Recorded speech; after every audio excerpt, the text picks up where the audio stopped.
దంపతులు ఇద్దరు ఇంటికి వచ్చిన తర్వాత ఇద్దరితో కలిసి దీపం పెట్టించాలి కాబట్టి ఇద్దరిని తీసుకువెళ్ళు అని రవీంద్ర చెప్తాడు. సరే రండి రండి అని ప్రమిళ ఇద్దరిని పూజా మందిరం దగ్గరికి తీసుకువస్తుంది.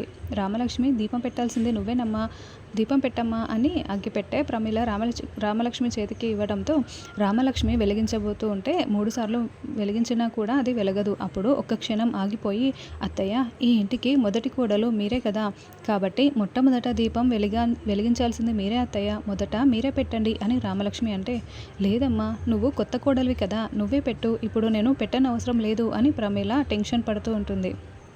శౌర్య నువ్వైనా చెప్పు అని ప్రమీల అనడంతో, అమ్మ చెప్పింది కదా నువ్వే వెలిగించు రామా అని శౌర్య చెప్తాడు. అలాగే అత్తయ్య అని మళ్ళీ రామలక్ష్మి వెలిగించబోతూ ఉంటే ఎంతసేపటికి కూడా అగ్గిపుల్ల మండదు. అలా మళ్ళీ ట్రై చేస్తూ ఉంటుంది. అయితే అగ్గిపెట్టె కాస్త దీపపు నూనెలో పడిపోతుంది. అత్తయ్య ఆ దేవుడు కూడా మీ చేతనే దీపం పెట్టించుకోవాలని అనుకుంటున్నాడు, కాబట్టి మీరే దీపం వెలిగించండి అత్తయ్య అని రామలక్ష్మి అగ్గిపెట్టెని ప్రమీల చేతిలో పెడుతుంది. దాంతో ప్రమీల వెలిగించకుండా టెన్షన్ పడుతూ ఉంటే, ఏమైంది అత్తయ్య అని రామలక్ష్మి అడుగుతూ ఉంటుంది. ఒక పని చేస్తాను, నేను వెలిగించి ఇస్తాను, నువ్వు దీపం వెలిగించు అని చెప్పడంతో అలాగేనని రామలక్ష్మి అంటుంది. ప్రమీల అగ్గిపుల్ల వెలిగించి రామలక్ష్మి చేతిలో పెడుతుంది. రామలక్ష్మి ఆ వెలుగుతున్న అగ్గిపుల్లను దీపం దగ్గరికి తీసుకువెళ్ళి వెలిగించబోతూ ఉంటే అగ్గిపుల్ల ఆరిపోతుంది. చూసారా అత్తయ్య, నేను వెలిగించడం దేవుడికి కూడా ఇష్టం లేదు, కాబట్టి మీరే వెలిగించండి, మీరు వెలిగిస్తే నేను వెలిగించినట్లే, రండి అత్తయ్య రండి అని రామలక్ష్మి పిలుస్తూ ఉంటుంది.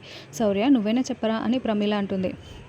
పర్వాలేదమ్మా, రామలక్ష్మి చెప్తుంది కదా నువ్వే వెలిగించు అని శౌర్య కూడా చెప్పడంతో ఇక ప్రమీల టెన్షన్ పడుతూ వెలిగించడానికి ట్రై చేస్తూ ఉంటుంది.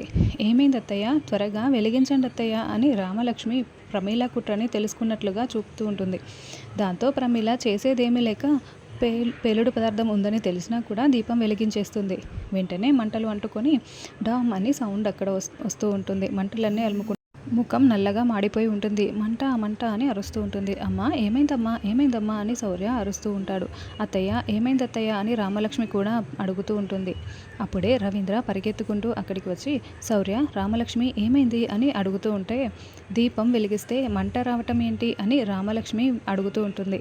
ఇక ప్రమీల ఏమో మంట మంట అని కళ్ళు తాగిన కోతిలాగా గెంతుతూ ఉంటుంది, అరుస్తూ ఉంటుంది. ఏమిటే గోడకి సున్నం రాసినట్లు ముఖం నిండా ఆ మసి రాసుకున్నావు అని రవీంద్ర అడుగుతూ ఉంటాడు. దీపం నుంచి మంటలు వచ్చాయి, పేలిపోయింది నాన్న అని శౌర్య అంటే, దీపం నుంచి మంటలు రావటం ఏంటిరా, మీ అమ్మే గోడకి ఇంత మందాన సున్నం కొట్టినట్లు ముఖం నిండా మసి రాసుకు పూసుకు తిరుగుతోంది అని రవీంద్ర అంటూ ఉంటాడు. ఆ నిప్పుకి మేకప్ రియాక్షన్ అయినట్టు ఉంది, వెళ్ళి ముందు ముఖం కడుక్కురాపో రవీంద్ర అని అంటూ ఉంటాడు. శౌర్య రే మీరు ముందు ఇక్కడ నుంచి రండి రండి, పొగ బాగా ఎక్కువగా ఉంది అని రవీంద్ర వాళ్ళిద్దరిని పక్కకు లాక్కు వెళ్తూ ఉంటాడు. ప్రమీలేమో ముఖం కడుక్కోవడానికి పరుగులు పెడుతూ ఉంటుంది. ఆద్య శ్రీను జానకి చాలా హడావిడిగా ఇంటికి వస్తారు. అమ్మయ్య మనమే ముందు వచ్చాము, ఇంకా ఎవరూ రాలేదు. పార్వతి ఆ పెట్టెలో ఊపిరాడక ఎంత ఇబ్బంది పడుతుందో, ముందు పార్వతిని బయటికి తీద్దాం పదండి అని జానకి అంటే, అవునవును పెద్దమ్మ, అయినా ఈ విషయం ఎవరికీ తెలియకుండా మనం జాగ్రత్త పడాలి పెద్దమ్మ అని ఆద్య అంటూ ఉంటుంది. ముందు బయటికి తీద్దాం పద అత్తయ్యని అని ముగ్గురు గడ్డివాము దగ్గరికి రాగానే అక్కడ పెట్టె ఉండదు.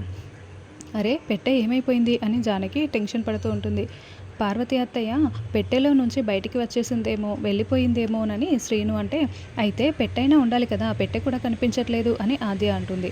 అవును కదా, ముందు వెతుకుదాం పట్టండి అని జానకి శ్రీను అంటూ ఉంటారు.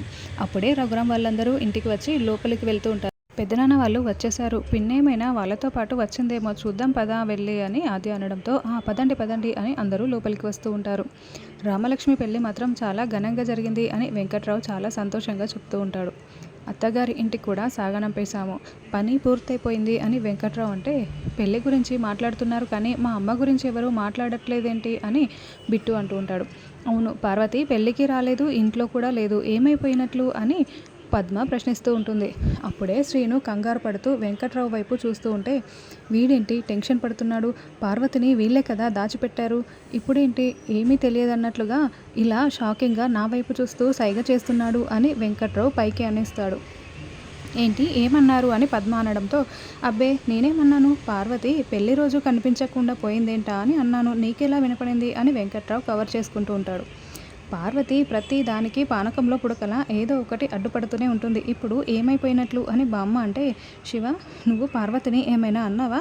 అందుకే అలిగి ఎక్కడికైనా వెళ్ళిపోయిందా అని అంటే, లేదన్నయ్య అని శివరాం చెప్తూ ఉంటాడు. మరి పార్వతి ఏమైపోయినట్లు అని రఘురాం ఆలోచిస్తూ ఉంటాడు. అప్పుడే పార్వతి లోపలికి వస్తుంది. అదిగో అమ్మ వచ్చింది అని బిట్టు చెప్తూ ఉంటాడు. ఏంటి అవతారం ఎక్కడి నుంచి వస్తున్నావు అని శివరాం అరుస్తూ ఉంటే, ఏట్లో నుంచి వస్తున్నా అని పార్వతి అరుస్తూ ఉంటుంది. నిజంగా ఏట్లో నుంచే వస్తున్నావా పార్వతి అని పద్మ అడగడంతో, అవును నిజంగా ఏట్లో నుంచే వస్తున్నాను, చావాల్సిన దాన్ని కొద్దిలో తప్పించుకొని వచ్చాను అని పార్వతి అంటే, నువ్వు అలిగి పుట్టింటికి వెళ్ళావనుకుంటే చావటానికి ఏట్లోకి వెళ్ళావా అని వెంకట్రావు అంటాడు. అయినా నేను నిన్నేమన్నాననే నువ్వు చావటానికి ఏట్లోకి వెళ్ళావు అని శివరాం అడుగుతుంటే, మీరు నన్నేమైనా అన్నారని నేను చెప్పానా? నేను చావటానికి ఏట్లోకి వెళ్ళానని మీతో చెప్పానా అని పార్వతి నిలదీస్తూ ఉంటుంది. మరి నువ్వు వెళ్ళినప్పుడు ఈ పెళ్లిలో లేకుండా ఎక్కడికి వెళ్ళిపోయావే, ఎందుకు రాలేదు అని బామ్మ అరుస్తూ ఉంటుంది. అయ్యయ్యో నేనెక్కడ వెళ్ళానత్తయ్య, నన్ను బలవంతంగా చెక్కపెట్టెలో పెట్టి నన్ను ఏట్లో పారేశారు, చంపేయబోయారు అని పార్వతి చెప్తుంది. మధ్యలో ఈ పెట్టె ఎక్కడి నుంచి వచ్చింది అని పద్మ అంటే, ఇదిగో వీళ్ళనే అడుగు అని పార్వతి ఆద్య, శ్రీను, జానకిని చూపిస్తూ ఉంటుంది. వాళ్ళు ముగ్గురు టెన్షన్ పడుతూ ఉంటారు. ఏమే కొంచెం అర్థమయ్యేలా చెప్తావా అని శివరాం అంటూ ఉంటాడు. అంటే పెళ్ళికి బయలుదేరే ముందు గీత అవతల ఒక మెరిసిపోయే బంగారు నగ కనిపించింది, దానికోసం నేను వెళ్ళాను అని పార్వతి చెప్తూ ఉంటే, అంటే నువ్వు గీత దాటేసావా అని శివరాం అంటాడు. దాటేసిందిరా శివ, అయితే పార్వతి కూడా అవతలి వైపుకు వెళ్ళాల్సిందే అని పద్మ అంటుంది. ఆహా కాదు అని పార్వతి అంటే, అవతలికి వెళ్ళి చావు తప్పించుకొని వచ్చానని చెప్తోంది, అంతే గీత దాటినట్లే కదా అని పద్మ అంటుంది. శివ, పద్మ మీరేమీ మాట్లాడకండి, పార్వతి అసలు ఏం జరిగిందో చెప్పు అని రఘురామ్ అంటాడు. బావగారు అసలు ఏం జరిగిందంటే, ఆ నగ అందుకోవాలని నేను వెళ్తే అది ముందుకు వెళ్తూనే ఉంది. ఇదిగో ఆ తర్వాత వీళ్ళు నా ముక్కు మీద మందు పెట్టేశారు. తర్వాత కళ్ళు తెరిచి చూస్తే నేను చెరువులో ఉన్నాను, నీళ్ళల్లో మునిగిపోతూ ఉన్నాను. నాకు ఆయుష్ ఉంది కాబట్టి నా కొడుకు కోసం నేను ప్రాణాలతో తిరిగి వచ్చాను. అదిగో ఆ చేపలు పట్టే వాళ్ళ వల్లే నేను ప్రాణాలతో తిరిగి రాగలిగాను, లేకుంటే రామలక్ష్మి పెళ్లి రోజే నా చావు రోజు అయి ఉండేది అని పార్వతి ఏడుస్తూ నిజం చెప్పేస్తూ ఉంటుంది. ఆద్య వాళ్ళు టెన్షన్ పడుతూ ఉంటారు. చెప్పండి, ఎందుకు నన్ను చంపేయాలని చూశారు? నిజం చెప్పండి. మీరు ముగ్గురు నాపై కక్ష కట్టి నన్ను నీళ్ళల్లోకి తోసి నా ప్రాణాలు తీసేంత ద్రోహం నేను మీకు ఏం చేశాను? మీ ముగ్గురికి నేనేం ద్రోహం చేశాను చెప్పండి అని నిలదీస్తూ ఉంటుంది. నేను అంత కానిదాన్ని అయిపోయానా అంటూ పార్వతి నిలదీస్తూ ఉంటుంది. దాంతో రఘురామ్ కూడా చెక్కపెట్టెని గుర్తు చేసుకుంటూ ఉంటాడు. ఆ చెక్కపెట్టె చుట్టూ వీళ్ళు ముగ్గురు ప్రదక్షిణలు చేయడం మొత్తం కూడా గుర్తు చేసుకొని, అవును పార్వతి చెప్పింది నిజమే, ఆ చెక్కపెట్టె చుట్టూ వీళ్ళు తిరగటం నేను చూశాను. చెప్పండి, పార్వతిని ఎందుకు మీరు చంపాలనుకున్నారు?